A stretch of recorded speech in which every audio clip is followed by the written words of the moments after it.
أعوذ بالله من الشيطان الرجيم براءة من الله ورسوله إلى الذين عاهدتم من المشركين صدق اللہ العظیم۔ سورہ توبہ کی پہلی آیت میں نے آپ کے سامنے تلاوت کی۔ اللہ پاک فرماتے ہیں اعلان براءت ہے اللہ کی طرف سے اور اس کے رسول کی طرف سے ان مشرکین کو جن سے تم نے معاہدے کر رکھے ہیں۔ عہد اور معاہدہ چاہے وہ ورٹیکل ہو یا ہاریزونٹل، اللہ کے ساتھ معاہدے ہو، عہد ہو یا بندوں کے ساتھ عہد، ان کی پابندی لازمی ہے۔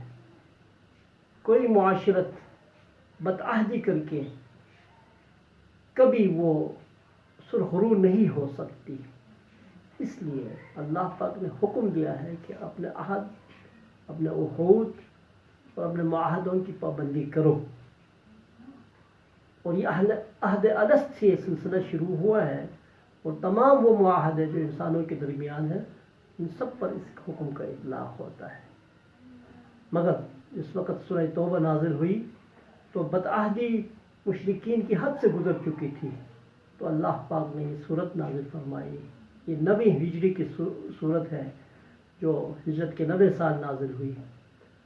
اس وقت حضرت ابوبکر صدیق رضی اللہ تعالی عنہ باقاعدہ حاجیوں کا وفد لے کر مدینے سے مکہ پہنچ چکا تھا، تو یہ صورت نازل ہوئی۔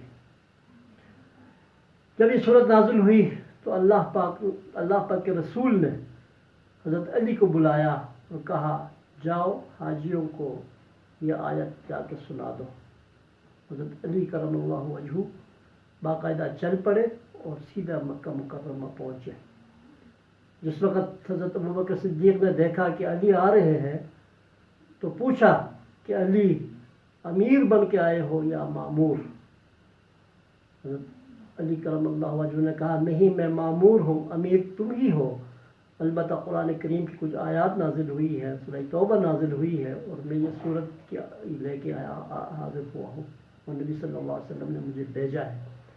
تب ابوبکر صدیق نے تمام حاجیوں کو اکٹھا کیا اور ان کے سامنے حضرت علی کرم اللہ وجہہ نے یہ ساری آیات تلاوت کی، خصوصی طور پر آیت نمبر 1 تا 28۔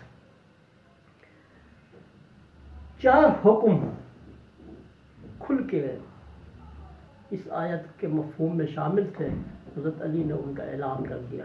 پہلا، آج کے بعد مشرکین بیت اللہ میں داخل نہیں ہو سکتے۔ فی عامہم ھذا کا حکم آیا تھا کہ اس سال کے بعد مشرکین پہ پابندی لگ گئی کہ وہ حج نہیں کر سکتے۔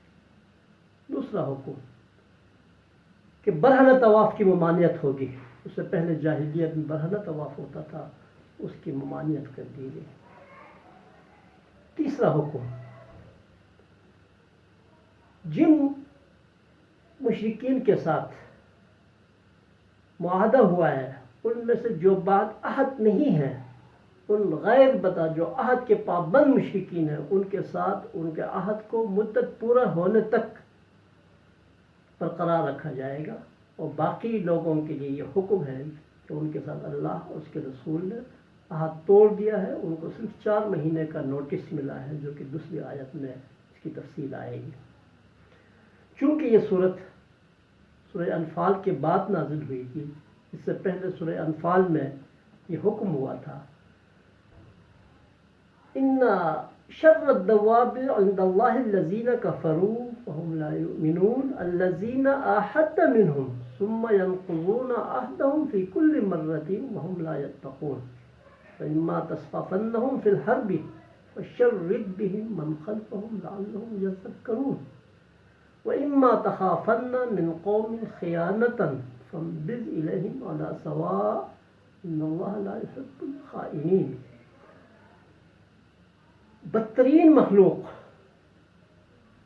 مخلوقات میں سے بدترین لوگ وہ لوگ ہیں جن کے ساتھ تم نے معاہدہ کیا ہے اور وہ بار بار اپنے عہدوں کو توڑ رہے ہیں اور ذرا بار بھی اللہ سے وہ ڈرتے نہیں ہیں. اگر یہ لوگ تمہیں جنگ میں مل جائے تو ان کی ایسی خبر لو تاکہ وہ لوگ جو ان کے پیچھے پس پشت یا پس پردہ بیٹھے ہوئے ہیں ان کے حواس باختہ ہو جائے اور اسی طرح وہ نصیحت قبول کرے.